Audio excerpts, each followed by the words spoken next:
नमस्कार, मैं हूं श्वेता सिंह। आप देख रहे हैं आज तक। आज हम पहुंचे हैं सुपरहिट सीट लखनऊ पे, जहां से सांसद हैं राजनाथ सिंह।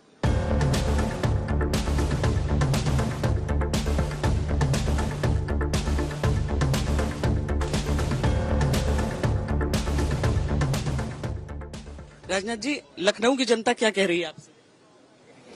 लखनऊ की जनता का स्नेह मुझे प्राप्त है, मैं पूरी तरह से आश्वस्त हूँ।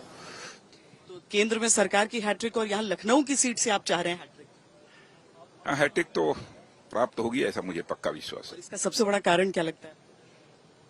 मैं नहीं जानता, ये तो जनता ही बतला सकती है कि इसका क्या कारण है। मैंने कोई यहाँ भेदभाव नहीं किया किसी के साथ, और विकास कार्यों का यहाँ तक प्रश्न है, जितना कर सकते थे उतना करने की मैंने कोशिश की है। आज दिन भर का प्रचार है और राजनाथ जी के साथ हम आगे आगे चलते हैं।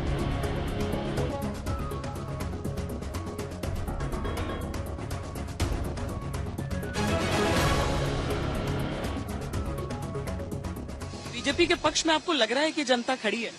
400 पार का नारा मतलब क्या? जनता केवल बीजेपी के पक्ष में खड़ी ही नहीं है, बल्कि जनता के अंदर जबरदस्त उत्साह है। इस बार फिर से भारतीय जनता पार्टी नेतृत्व की एनडीए सरकार बननी चाहिए और 400 से अधिक सीटों पर 400 से अधिक। हाँ, एक विश्वास है, आम जनता को भरोसा हो गया है कि 400 से अधिक सीटों पर बीजेपी लेडी एनडीए को बहुमत प्राप्त होगा।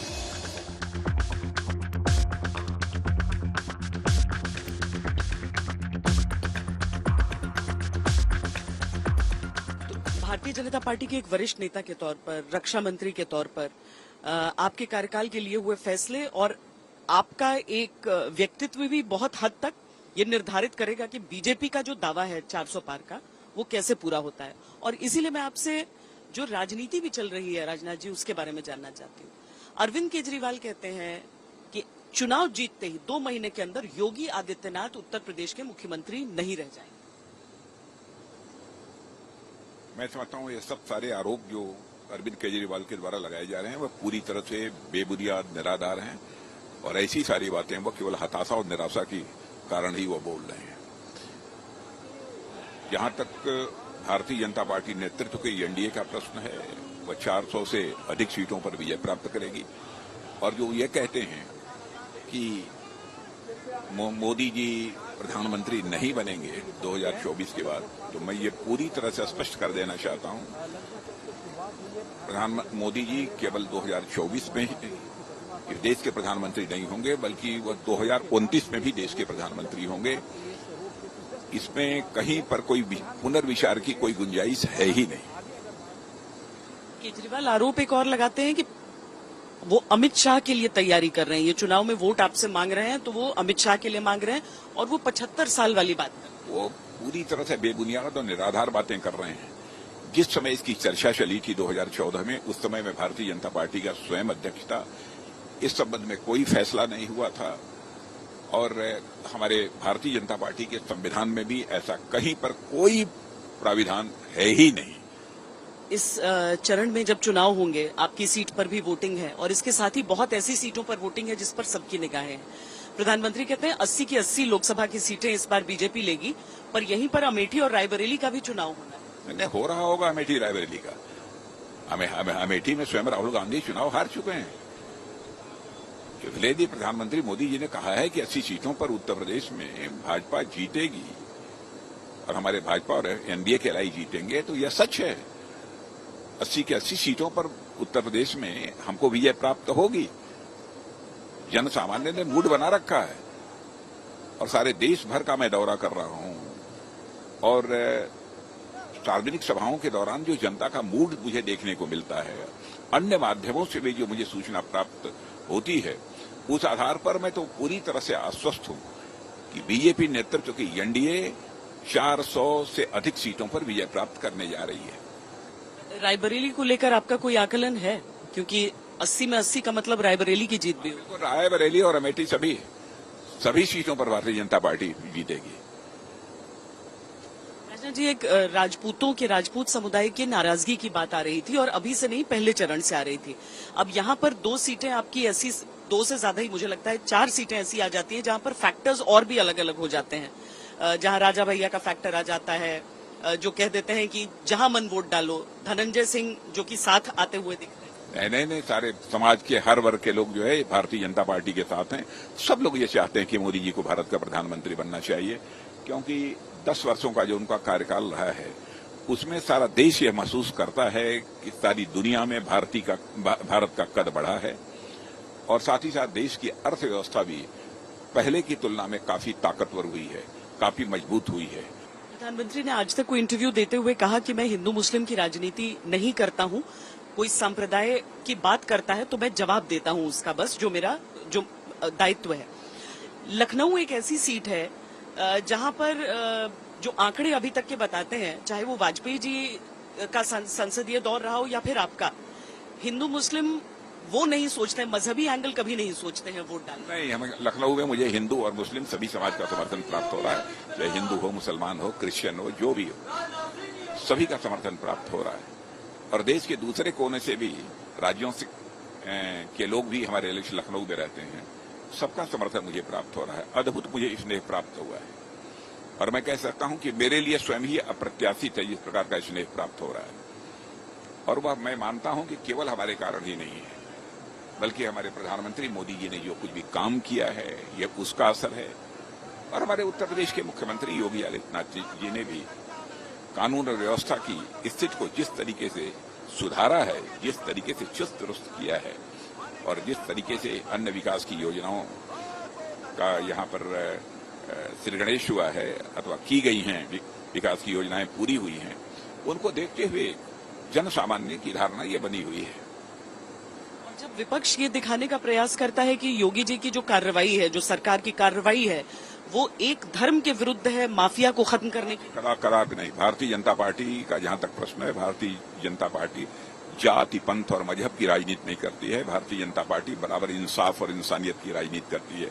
जस्टिस एंड ह्यूमैनिटी, यही हमारी राजनीति का आधार है। इंडिया गठबंधन के जितने भी दल हैं, हम देख रहे हैं अरविंद केजरीवाल आए, अखिलेश यादव के साथ मंच पर प्रेस कॉन्फ्रेंसेस की हैं, रैलीज हैं, राहुल गांधी साथ आ रहे हैं उन सबके, लेकिन इस सब के बीच ममता बनर्जी कह रही हैं कि अगर इंडिया गठबंधन की सरकार आएगी तो हम बाहर से समर्थन देंगे। क्या कारण लग रहा है?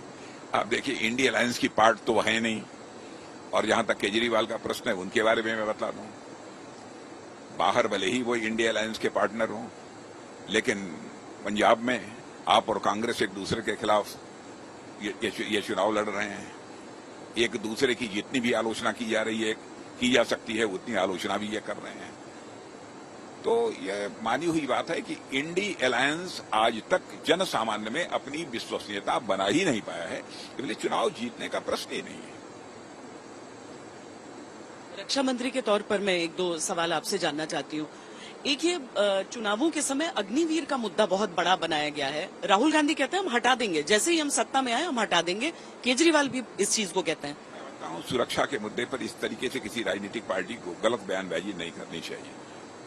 जहां तक अग्निवीर के जवान हैं, उनके भविष्य की चिंता हमारी सरकार को है और बहुत ही सोच समझ कर यह अग्निवीर इनकी भर्ती का फैसला किया गया है। और मैं सारे अपने अग्निवीर के जवानों को आश्वस्त मैं करना चाहता हूं कि किसी भी सूरत में हमारी सरकार उनके भविष्य के साथ खिलवाड़ नहीं होने देगी। पीओके के लेकर आप बहुत स्ट्रांग स्टेटमेंट्स देते रहे शुरुआत से, और हाल ही में जो आपने बात कही थी कि वहीं से आवाज उठेगी, वो लग रहा है जैसे सच भी होने लगी। नहीं, पीओके को लेकर मैंने कभी भी कोई स्ट्रांग स्टेटमेंट नहीं दिया है। हमारा तो स्टेटमेंट बहुत ही माइल्ड रहा है। धारा 370 समाप्त होने के बाद आप सब स्वयं महसूस कर रही होंगी इस बात को कि कश्मीर वैली के हालात में बहुत बड़ा बदलाव आया है और कश्मीर जम्मू के साथ साथ कश्मीर वैली का भी डेवलपमेंट तेजी के साथ हो रहा है। वोटिंग परसेंटेज भी अप्रोक्सीमेटली 40% के आसपास पहुंच रहा है, माने मोर देन 37%।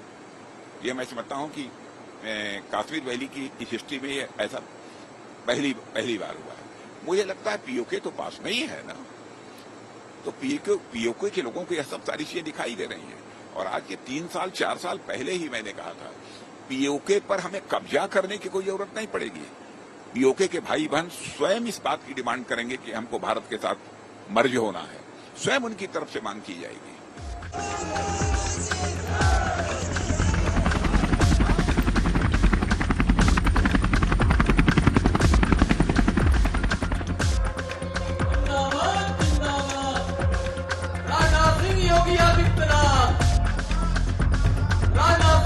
योगी आदित्यनाथ, राजनाथ सिंह श्रद्धांजलि बड़ी,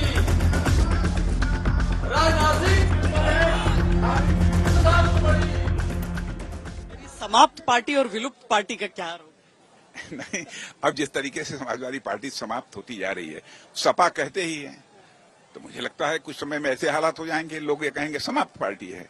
इसलिए मैंने कहा साइकिल चेन जो 2014 में उतरी, मैंने समाजवादी पार्टी की हालत जो बिगड़नी शुरू हुई, 2017 में भी उस साइकिल की चेन नहीं चढ़ पाई, 2019 में भी नहीं चढ़ पाई, 2022 में भी नहीं चढ़ पाई, 2024 में चढ़ने का भी कोई आसार दिखते नहीं है।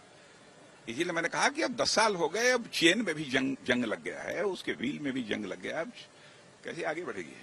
10 किलो राशन या फिर 1 लाख रुपए महिलाओं को देने का वादा क्या गेम चेंजर हो सकता है कांग्रेस? अब जाके किया है, अपने घोषणा पत्र में नहीं किया है। गेम चेंजर होने का कोई सवाल ही नहीं, क्योंकि जन सामान्य में उनकी विश्वसनीयता बची ही नहीं है। क्योंकि कांग्रेस ने जनता के साथ इतने वादे किए हैं, यदि आंशिक रूप से भी पूरा किया होता तो जनता उनके वादों पर विश्वास करती। जन सामान्य में अपनी विश्वसनीयता कांग्रेस समाजवादी पार्टी पूरी तरह से खो चुकी है। बहुत धन्यवाद राजनाथ। तो देखिए, सीट सुपरहिट होती है उसके उम्मीदवार से, लोगों के जोश से, वहां के मुकाबले से। सीट सुपरहिट में अभी के लिए इतना ही। कैमरा पर्सन सैयद मोहसिन के साथ मुझे दीजिए इजाजत। देश और दुनिया की बाकी खबरों के लिए आप देखते रहिए आज तक।